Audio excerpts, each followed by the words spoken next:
and Shalini are here with a new topic on standard essential patents. So, hi Shalini, how are you doing? Hi, Priggya. Hi, everybody watching the show. Priggya, did you have a good week?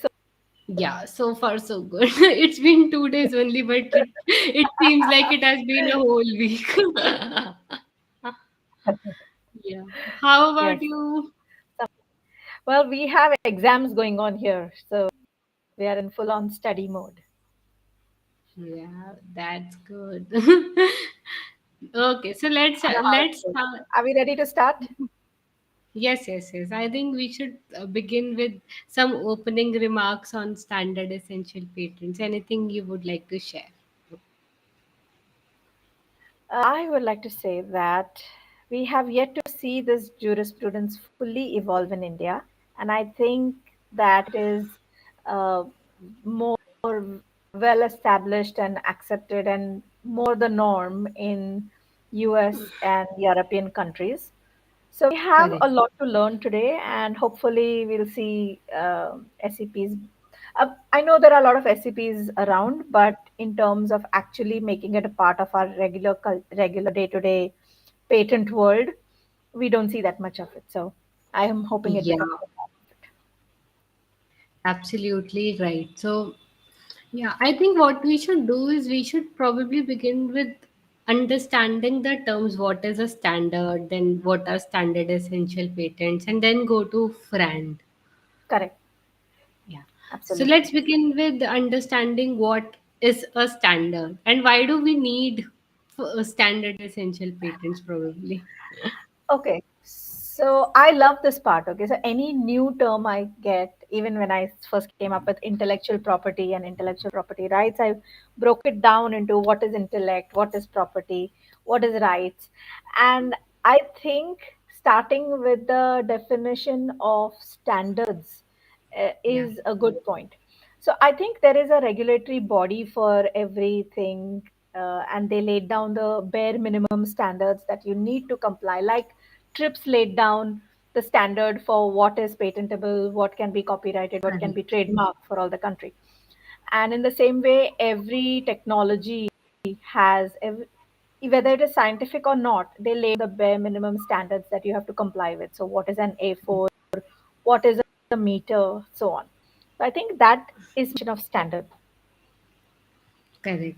And I just to elaborate why it is required is like for example, I think the main reason we require standards is interoperability.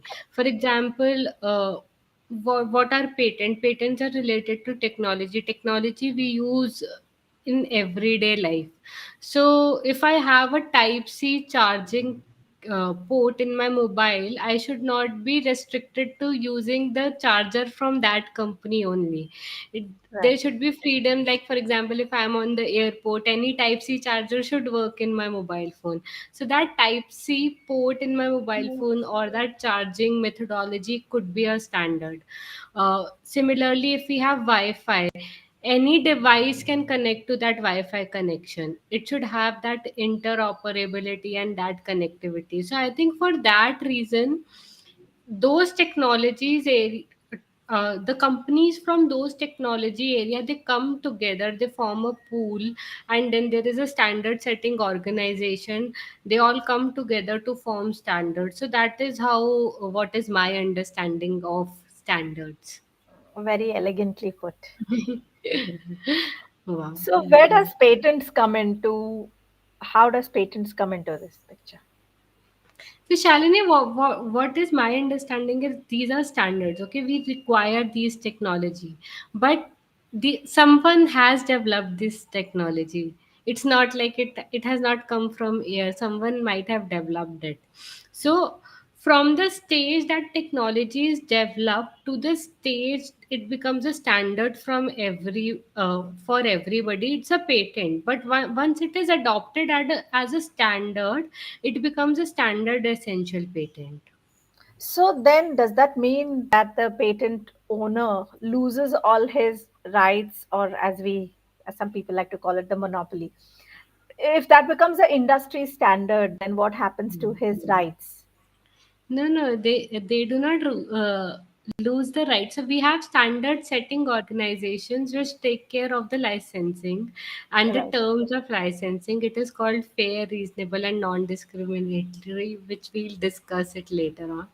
So based on those, it becomes a standard, and I think it's better that instead of some technology, it becomes a standard. Why? Because everybody is able to use it, like people are able to use that technology, and if there are the number of users increase, the number of licenses also increase, and the royalty also increases. So I think it's a win-win situation for everybody, even for the inventor and even for the people at large. So it's a win-win situation for everyone. What are your thoughts on it? So I think is Fran comes into the picture when the owner of that SEP refuses to grant a license to the Yeah. SSO, standard setting organization. Then the Fran licensing terms are invoked.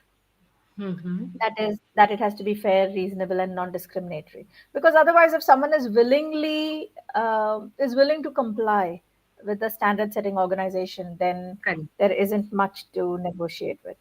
Correct. So when there is failure or refusal to license on behalf of the IP owner, um, and if he refuses to comply with the FRAN terms, then that would be a problem Correct. Yeah. because then it would run into antitrust and anti-competition issues. Correct. So, I think Shalini, it's absolutely correct. But the Please royalty. explain SCPs for and mobile technology as well. Okay, we'll come to that. So, yeah. So, we'll come to that. But first, we were discussing about the Fran term. You're So, frozen. Fran, am I? I think, yeah. Are you able to hear me, Shalini?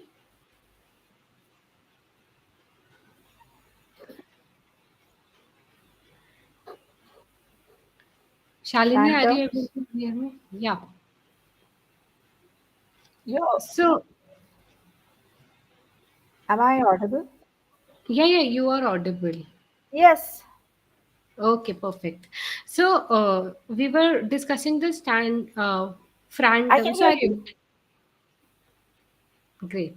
So, I think FRAND is important when a standard setting organization also considers the licensing term, and it becomes important if person who is not coming through SSOs to you, and they are approaching you for a licensing for some licensing terms, and then you are probably giving unreasonable rate, or that company is demanding unreasonable discounts from you.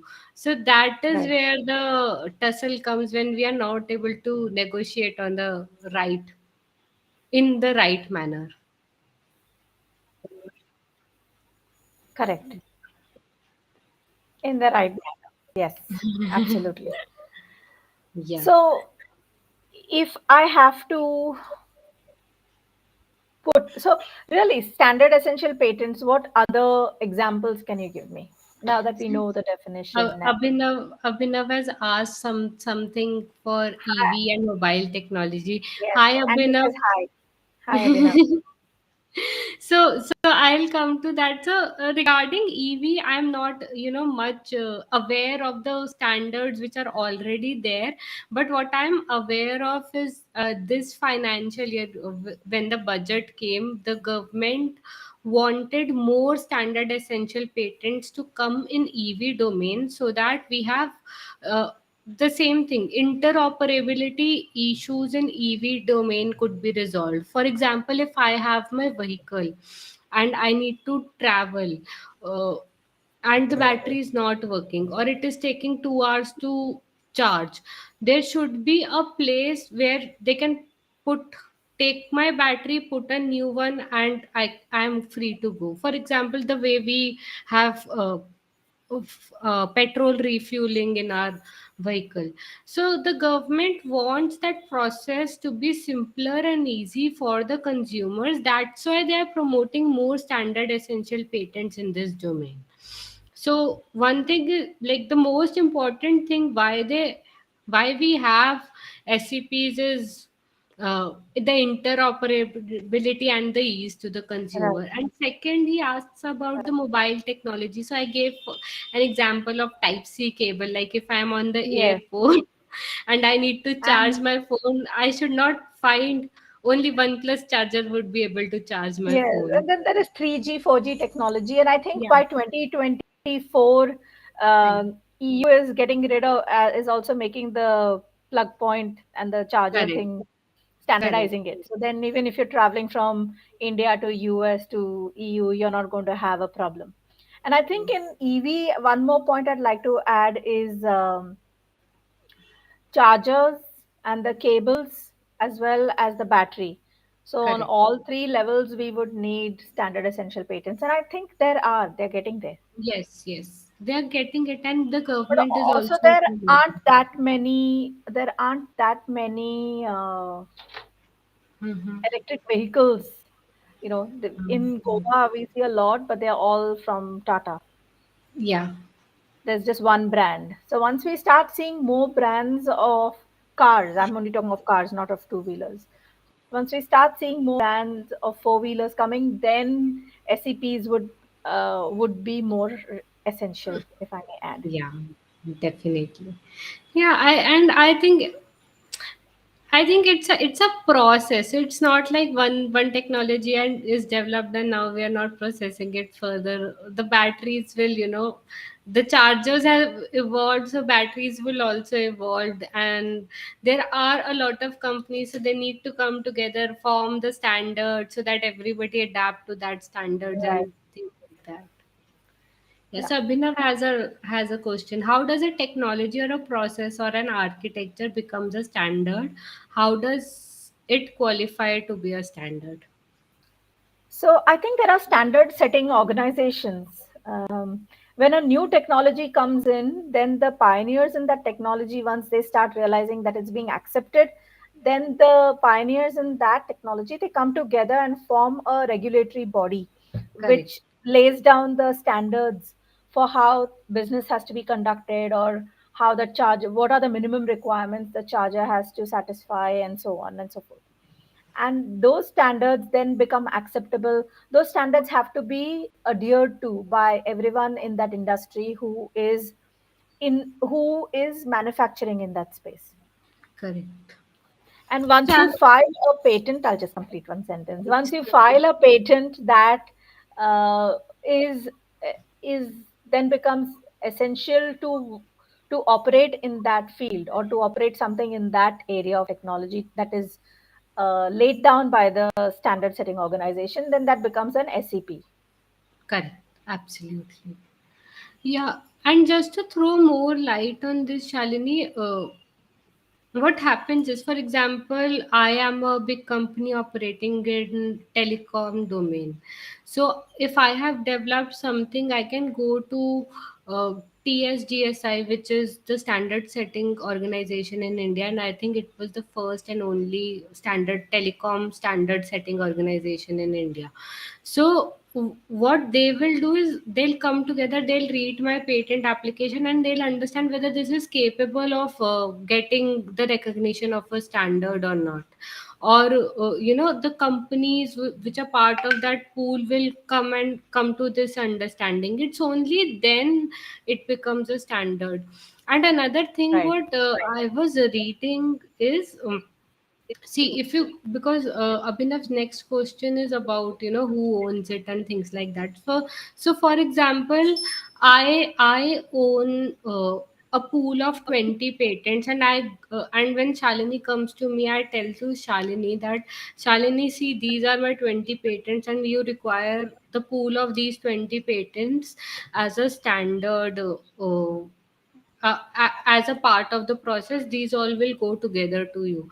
So Shalini's duty then becomes, or any inventor's duty who approaches for a license becomes to get into that license, to read through that patents, all 20 patents, and see which are lapsed patents, which are of no use, which are of use. Maybe out of those 20, only 5 application are of use, and maybe rest of the 5 application do not belong to your country, or maybe Right. they are lapsed. So it's very important to do that checking also when we purchase standard essential patent or enter into licensing term. So, Shalini, would you like to Yeah. add anything on this line? Yeah, no, what you said was perfect. I'm just going to answer one of Abhinav's questions, and then Soumyadeep has a question. Says, is there a round table among organizations to decide upon what would be standard, which we have answered? If yes, who will own the SEP? The patent owner will still own the SEP, but he will license it out to the standard setting organization. And if he is not willing to, or if he is being uncooperative, then uh, FRAN principles will kick in. Correct. And we want to take Soumyadeep's question. Soumyadeep, we are going to Mhm. have to push the computer per se to, it is a whole, it's a can of worms. So we are going to deal with that a separate session. Maybe next week we should do Yeah, computer we'll do programs. 3K next week so that your all the questions regarding to computer program per se are taken care of. But today, let's discuss on SCPs and the complex game which is going on throughout the world around SCPs. So Abhinav says every vehicle in India has to comply with CMVR. Does that mean every patent is a SCP? If not, why? So Shalini, can you throw some light on this? I don't think every patent is an SEP. As you said, some patents may be lapsed, or some patents may have fallen into public domain, or they may have been, but the ones that are in force and that could have been before the standard setting organization came into place or after. But then I think if it is No.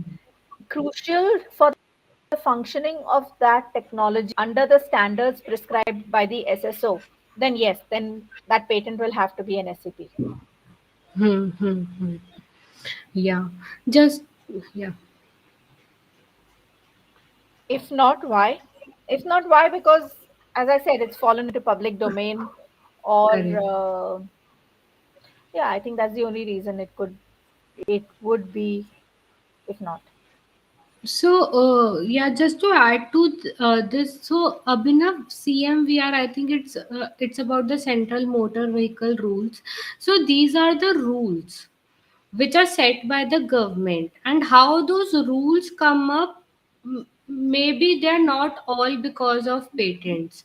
They might be, some rules regarding aesthetics of the car, or height of a speed breaker, or height of ground clearance of a vehicle, might not be dependent only on patents, but they might be dependent on rules which are fixed by the government.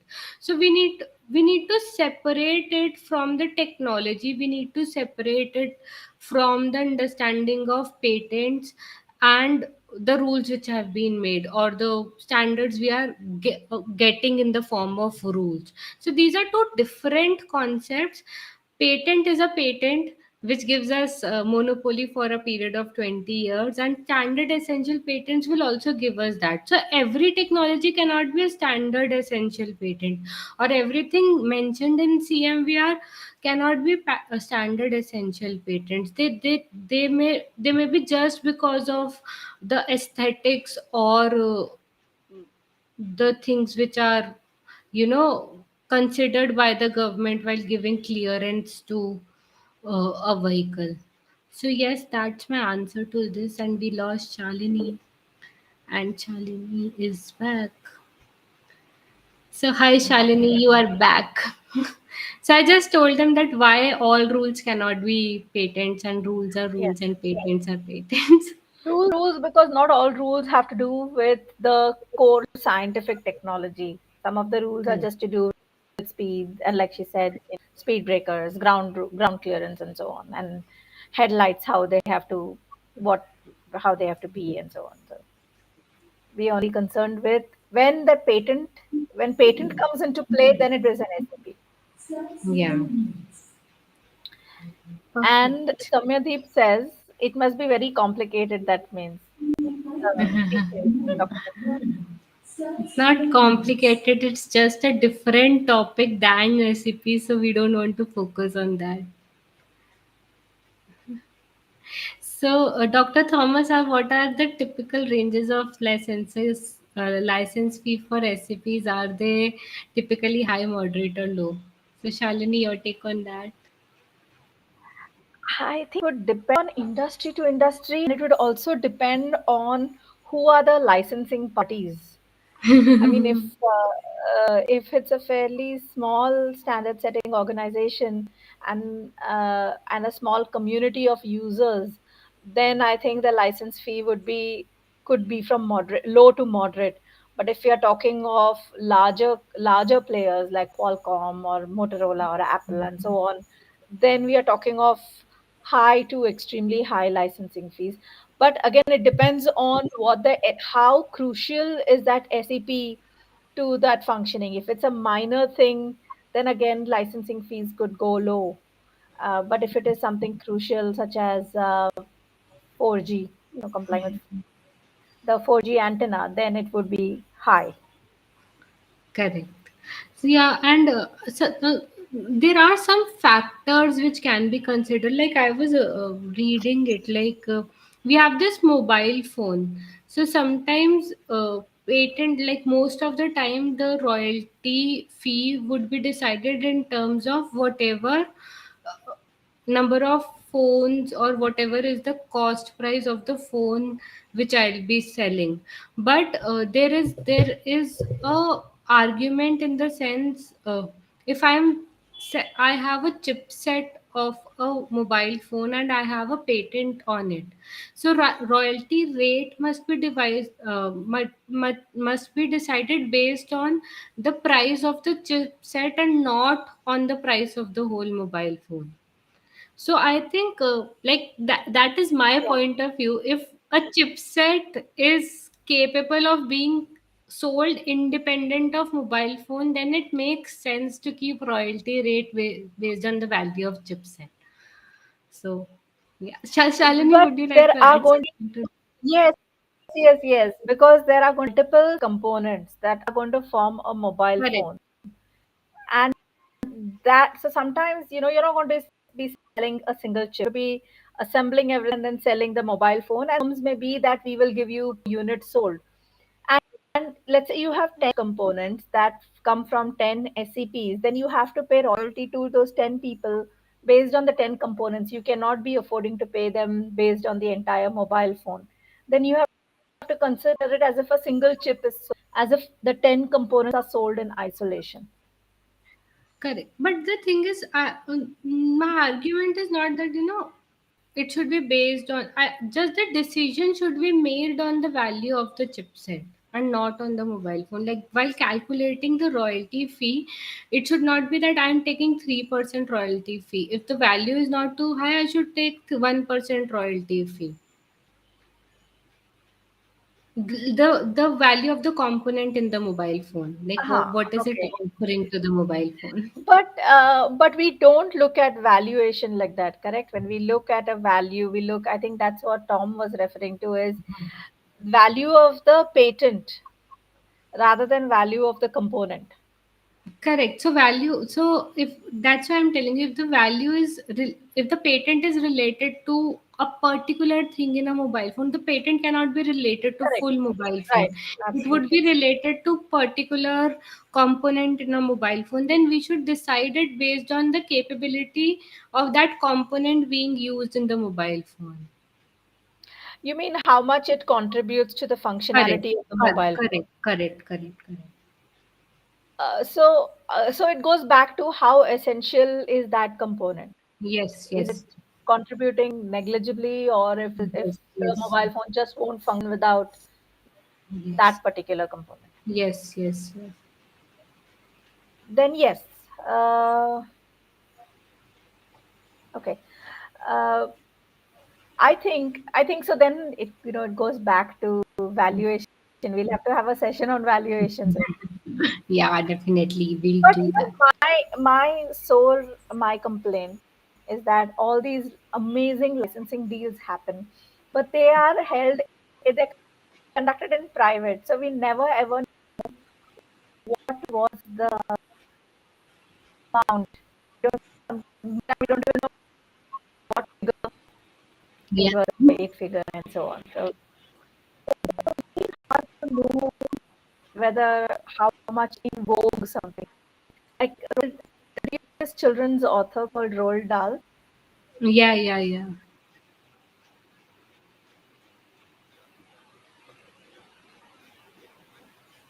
So we lost Shalini again. She'll be back in just a minute. Roald Dahl's entire works were valued and acquired by Netflix. So Charlie and the Chocolate Factory, James the Yeah. Giant Peach, their entire book set was acquired by Netflix, and I think it was low seven figure. But I would love to go through that valuation and see how they could put a number to it. So once we know that, then we can figure out also license. So it doesn't matter what the valuation is. Okay, I'll stop on valuation in like 30. Doesn't matter what the valuation is. It still comes down to what both the parties are willing to agree upon. Correct.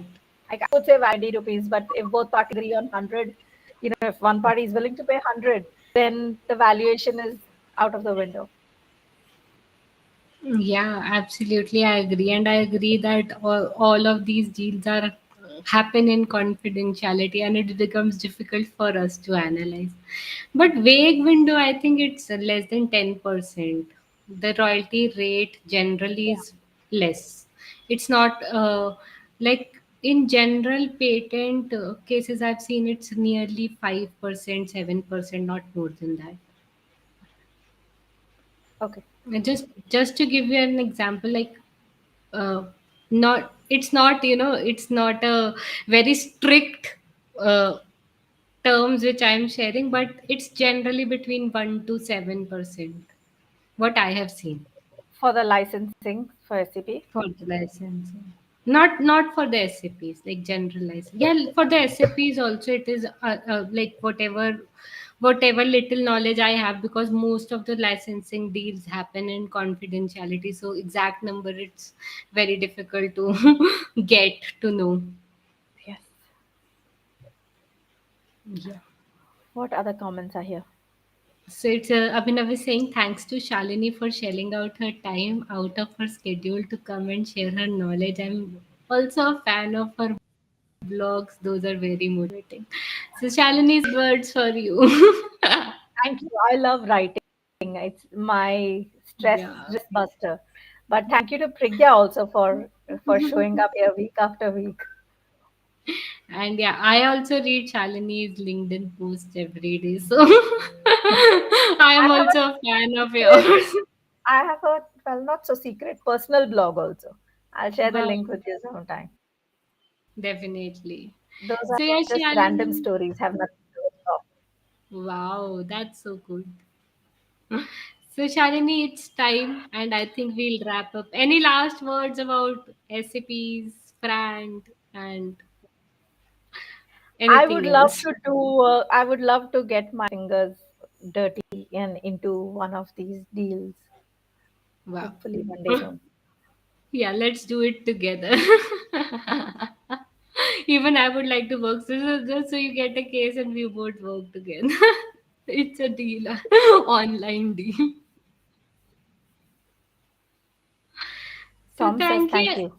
Thank you, Tom, for tuning in. Yeah, thank you, Tom. Thank you, Abhinav, for joining us every week. Thank you, everyone.